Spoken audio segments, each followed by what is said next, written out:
Yo, Sprocket Sam here. Trackbound tayo para sa Overland race tomorrow na lalaroan natin yung XCMTB category. Alright, first race ni Lando nga pala to. Tara, biyahe na tayo.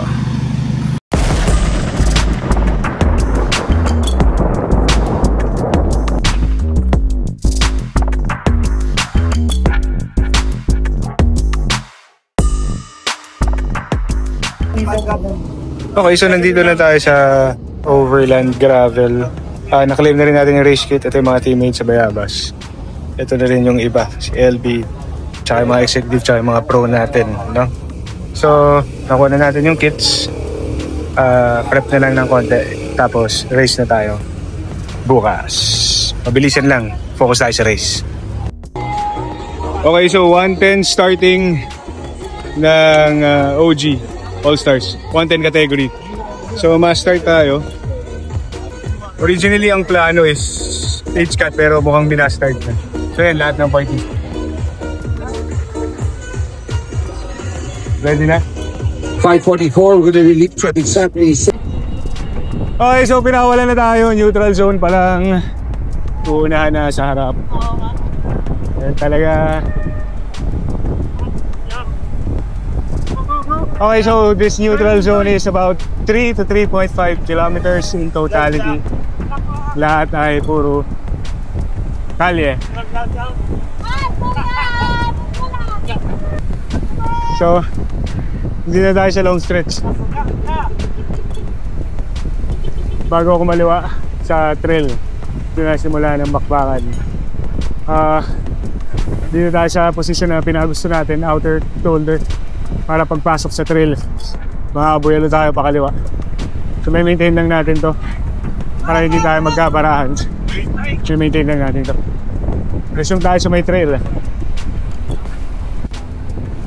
Okay, so patapos na tong neutral zone. Dito tayo sa may harap banda. Inaantay lang natin mag-go signal tong van, no? So 5.45 kilometer mark tayo. Binuksan ko na lahat ng stats. Yan, kargahan na. Unahan na, nag-signal na yung van. So, dire-diretso tayo.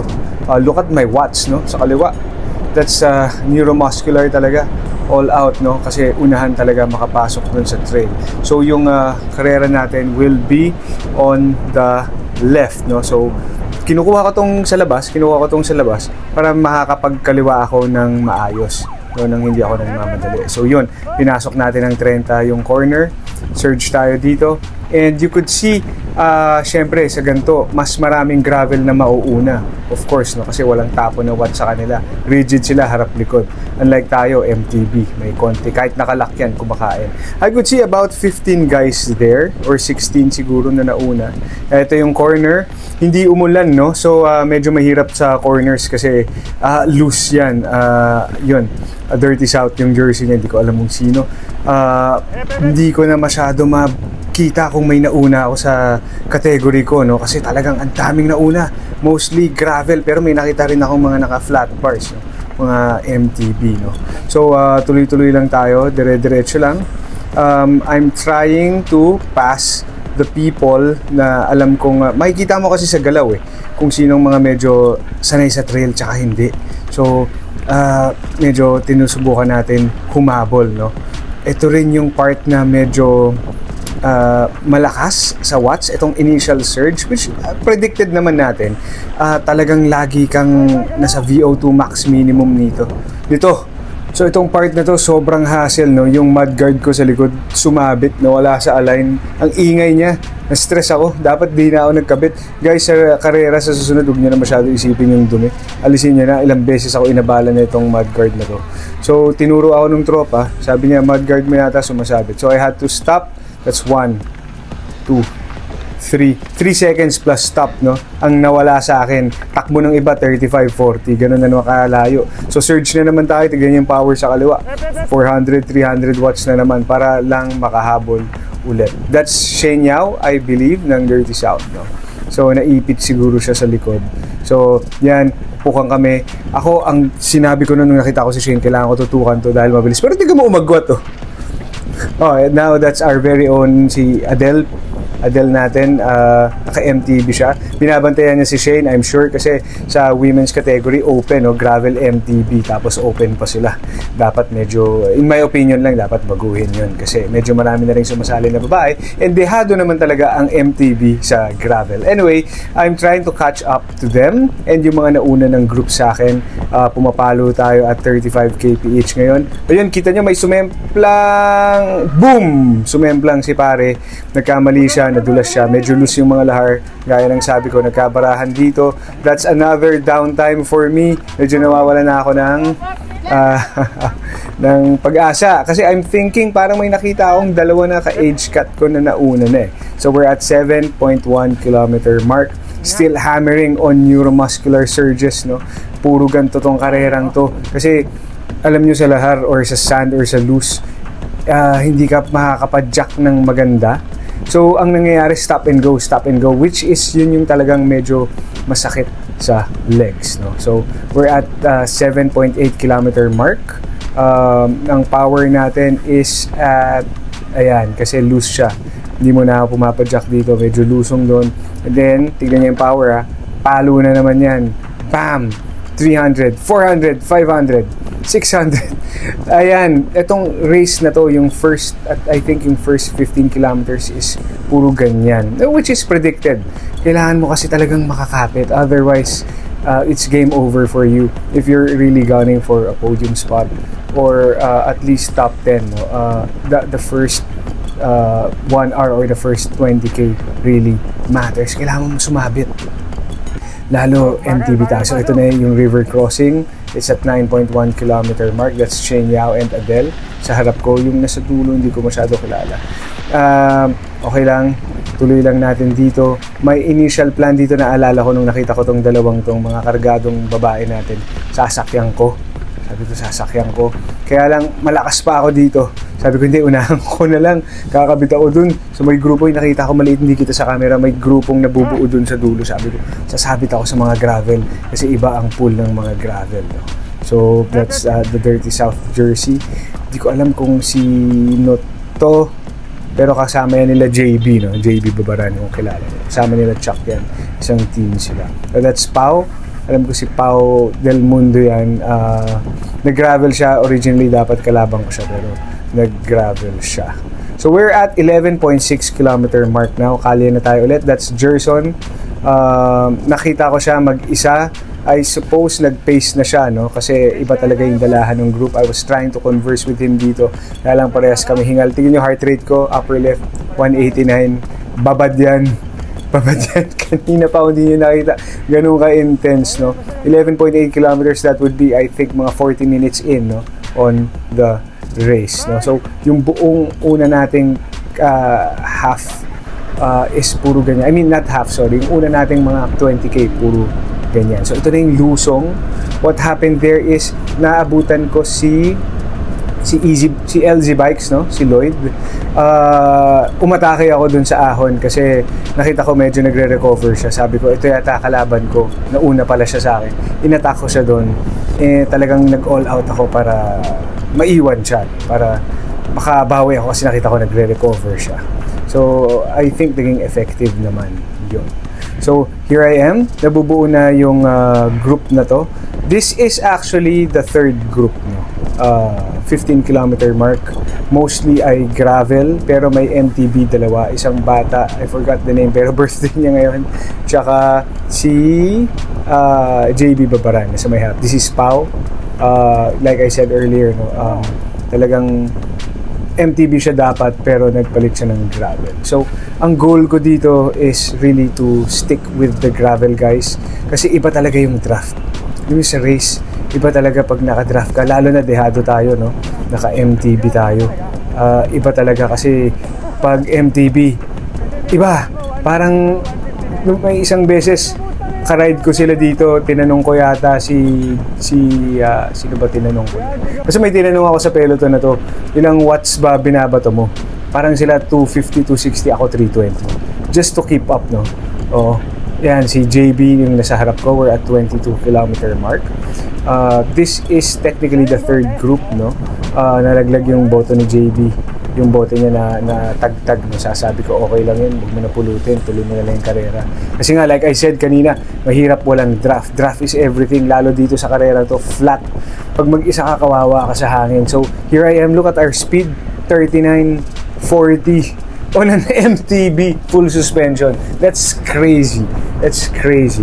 Pero alam mo, may adrenaline na rin pag race. So this is Pau. Napuputol kami, so naalala ko to, sobrang sakit dito. Ako na nagdikit, sabi ko sumakay na kayo.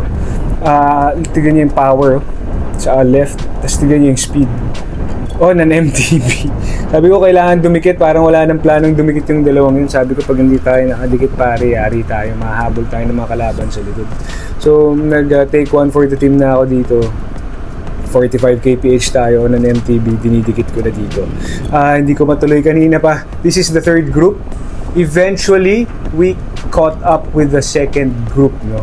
Which is sila Angelo, Biker Dude, sila Jevis, mga teammates natin sa Bayabas. Ito si JM, yung naka-white, no, ng Badass. Eventually, nahabol natin sila. That's, I think, around on this mark na, 43. So, yung third group and yung second group, naging isa na. So, that's us. This is technically the second group, no? Yan. So, we're at 44 kilometer mark. So, joining us here on the second group, your usual, no? Yan, si Mario Ramirez ng Franja, nandiyan din si Gerson, nandiyan din si Biker Dude, nandiyan si Jevis ng Opus Land, nandiyan din si Jason, Pags, of course, yung mga tropa natin sa Bayabas, nandiyan din sa harap, mga juniors natin, sila Emil, sila Jules, tapos iba pang mga hindi ko kilala. Iba-ibang age cut to, no? Yan, si GM ulit ng Badass. So, nagtutulungan na sila. Ako, nakiusap ako, sabi ko, bro, MTB, maawa kayo. Pag napupunta sa akin yung trangko dito sa grupong sa likod, sinasabi ko, bro, maawa kayo. Hindi ko talaga kaya yung paluan ng gravel, no? Which puts me really into a disadvantage. Pero I'm being very careful kasi technically, sinilip ko, wala naman na kaming kalaban eh. Wala na eh. Ako pala, wala na akong kalaban. Tinignan ko yung mga numbers. Mga kalaban ko, 150 to 160. I mean to 159. Wala akong nakita. So ito, nagkwentuhan kami ni Gerson. May binilin kasi ako sa kanyang teammate ko. Sabi ko kung makawala sila, pakialalayan na lang si Gino. Kaso mukhang naipit yung tropa natin dun sa mga karambulan sa likod. So anyway, ito na tayo. We're at 48.2 kilometer mark. Still hammering this group, you know. Ayaw talaga nila magpahinga. Ayaw magbaba. Itong mga to. Baba na kayo. So there I'm trying to talk to them na babaan na yung karga, no? Pero sino nga ba naman ako para pakinggan nila? Kasi talagang medyo wasak na ako. 48 kilometers yun. Grabe pa rin, di pa rin sila humihinto. Anyway, ito si Biker Dude. Ay, de. Ay, no. Sahod na. Biker Dude. Yeah, so ito, nagkwentuhan kami ni Idol, no? Sabi nga niya, kanina pa sila naglalaro ni Jevis ng Opus Land, no? Si Jevis Aguila, kung kilala nyo. Yan talaga yung dalawa nagbabantayan, pati si Mario Ramirez for Team Franja din, no? So kung nagkwento niya sa akin paano yung mga laruan nila kanina. Like I said, ito na yung second group officially, no? Yung first, well, third group, may second group, pero yung first group sila Nash, sila Luigi. I wouldn't count them as first group, pero legally speaking, sige, sila yung first group kasi mga pro na yun eh, di ba? Second group, I think yung sila Ralph, sila Nano, sila EJ Flores, no? Tapos ito yung third group, so that's third group na buo. Ito, puro executives to halos, no? So mga executive, pero kung sumipa, hayo.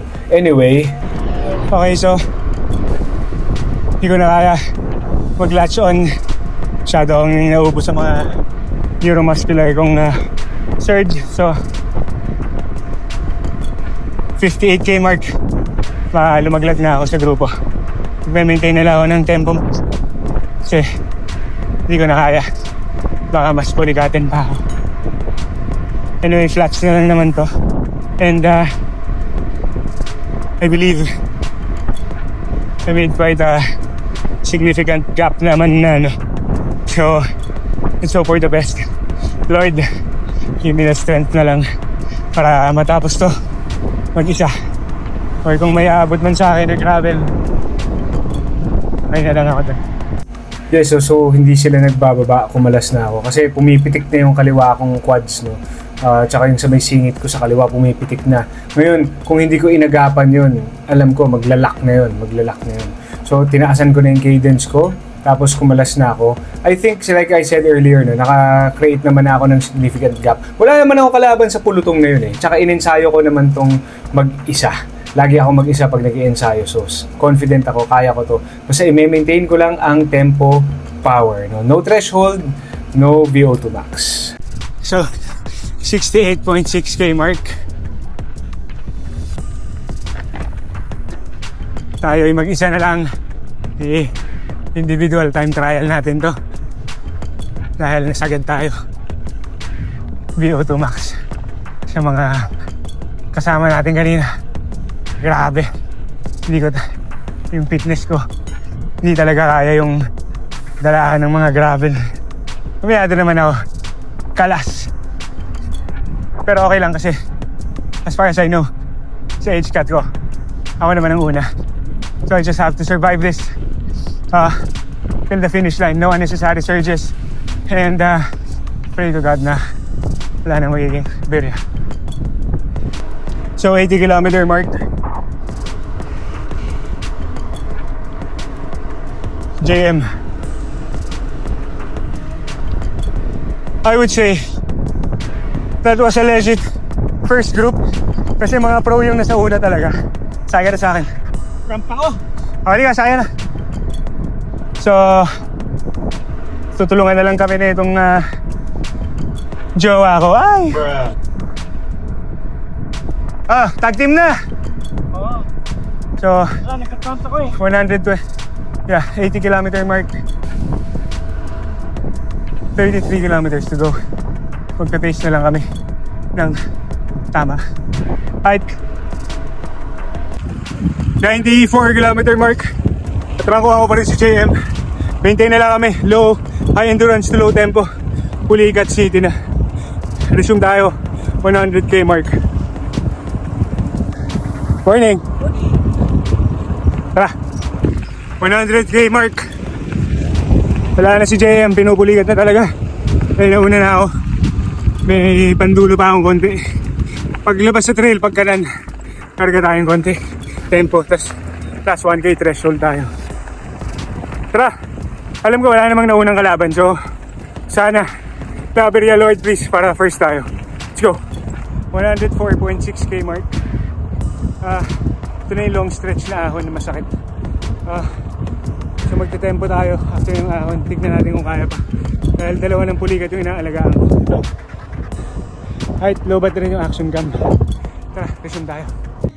So yun, after that brutal last stretch, thank you Lord God, I was able to finish first on my age category. Papulikat na yan. Survival mode talaga. Samuel Gonzalez, who will bunny hop all the way. Hop, hop, hop. Akala ko may bunny hop. Wala na palang bunny hop. Sam from BYBS getting number 1, 3:56.44. So yes, grabe, first race ko yun on a full suspension cross-country bike na ganun kalayo. Grabe, sobrang hirap. Hindi ko in-expect na ganun kahirap. Ang layo sa road, ang layo sa gravel. Grabe yung effort, pero sobrang worth it yung victory natin. You deserve it. You deserve it, Sir Sam. Okay, so 49 pa lang pala. Yung amat ko para nalauna na. Anyway, tapos na yung awarding. Dito tayo sa Overland Gravel. Kasama ko ang mga Francia, Biker Dude, Capgel, Raymond, Jason, Biker Old, Gerson, Lolo, we got David and Mario, si Mrs. andun. Tapos na yung awarding. Ito yung masaya sa off-road vibe. Huwag kayo magulong! Iba-ibang teams pero magtatropa. Yun yung masaya sa off-road na vibe natin dito sa Salamat! Yes, yes. So okay, I hope na-enjoy niyo yung ano pa ginawa natin? Overland! Van ride! Van ride din!